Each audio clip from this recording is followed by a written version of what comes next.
આપણે ત્યાં વિકાસ કાર્યોની શરૂઆત થાય એટલે લોકોને હાશકારો અનુભવાય કે હવે એ સમસ્યામાંથી મુક્તિ મળશે, પણ આ પૂરું ક્યારે થશે તે નક્કી નથી હોતું. આવી જ સ્થિતિ છે અત્યારે જેતપુર રાજકોટ હાઈવેની. ગોકળ ગતિએ ચાલતી 6 લેનની કામગીરીથી લોકો ત્રસ્ત થઈ ગયા છે. રસ્તો સુવિધાનો નહીં પણ હવે હેરાનગતિનો લાગી રહ્યો છે. જોઈ લો દ્રશ્યો.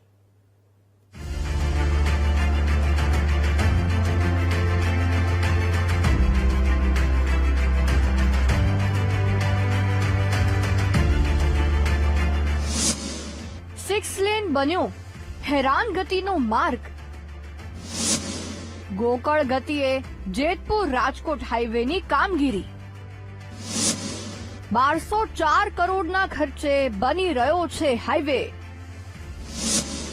2 વર્ષથી કામ ચાલે છે પણ પૂરું ક્યારે થશે?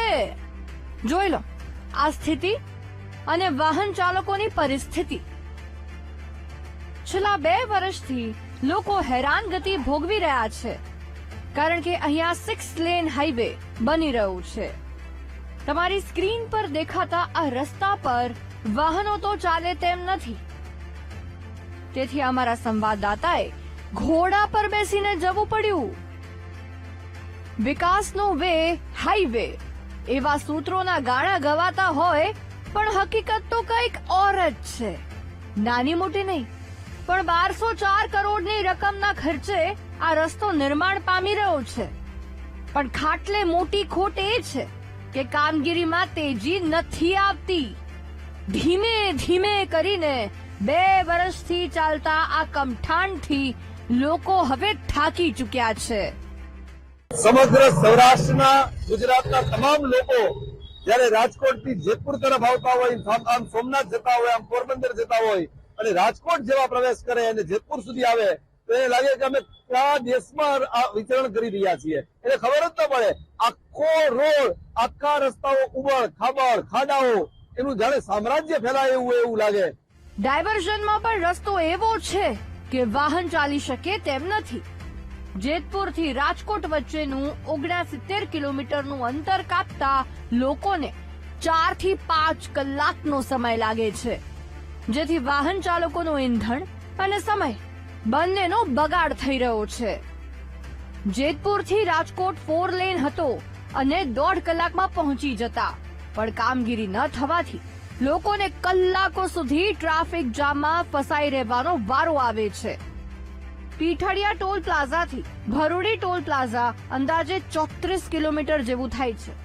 તેમાં પણ વાહન ચાલકો ત્રાસી ગયા છે. અનેક રજૂઆતો થઈ, વિરોધો પણ થયા, પણ ઓથોરિટીના પેટનું પાણી પણ નથી હલતું. રાજકોટ થી જેતપુર સુધીનો જે 6 લાઇન હાઈવે નું કામ જે ચાલુ છે એને અંદાજિત 2 વર્ષ ઉપરનો સમયગાળો થઈ ગયો છે, પણ આજ દિન સુધી કામ પૂર્ણ થયું નથી. હજી તમે જોવો તો 60% જેટલું કામ બાકી છે અને જ્યાં ટ્રાફિકની એવડી સમસ્યા છે, જે સર્વિસ રોડ ઉપર હોય તમે જોવો તો સર્વિસ રોડ પૂરા જામ થઈ જાય. અહીંથી ખાલી વીરપુર પોગવું હોય તો વીરપુર પોગવામાં આપણે અડધી પોણી કલાકનો સમયગાળો નીકળી જાય. એમ છતાંય જ્યાં ટોલ ટેક્સ તો 1 રૂપિયો ઓછો લેવામાં આવતો નથી અને રસ્તા એટલા ખરાબ છે ભયંકર રીતે કે અમે કાયમ કામ માટે જે અપડાઉન કરતા હોય તો અપડાઉન કરવા જેવા રહેતા નથી. ગાડી ફેલ થઈ જાય છે અને ટોલ ટેક્સ પૂરો લેવામાં આવે. ઠેર ઠેર રોડ ખોદી નાખેલો છે અથવા તો તૂટેલો છે. તેમાં પણ મોટા ભાગનો રોડ સિંગલ પટ્ટીનો સર્વિસ રોડ છે, એટલે દરરોજ ઠેર ઠેર ટ્રાફિક જામના દ્રશ્યો સર્જાય છે. લોકો હેરાન થાય છે. જ્યાં પહોંચવાની કલાક કહી હોય ત્યાં પહોંચતા 4 કલાક લાગી જાય છે. આવી સ્થિતિમાં લોકોની એક જ માંગ છે કે રસ્તાની કામગીરી ઝડપથી પૂરી કરવામાં આવે. જેતપુરથી રાજકોટ છેલ્લા 6 લેનની કામગીરી છેલ્લા 2 વર્ષથી ધીમી ગતિએ ચાલતી હોય, જેથી અનેક જગ્યાએ ડાયવર્ઝનો આપવામાં આવ્યા છે. ખાસ કરીને રોડ રસ્તાઓ ઉપર ઉબડ-ખાબડ રસ્તાને કારણે લોકો અને વાહન ચાલકો ખૂબ તકલીફમાં છે. ખાસ કરીને લોકોનું એવું પણ કહેવું છે કે અમે ટોલ ટેક્સ ભરીએ છીએ પરંતુ રોડ સારા નથી.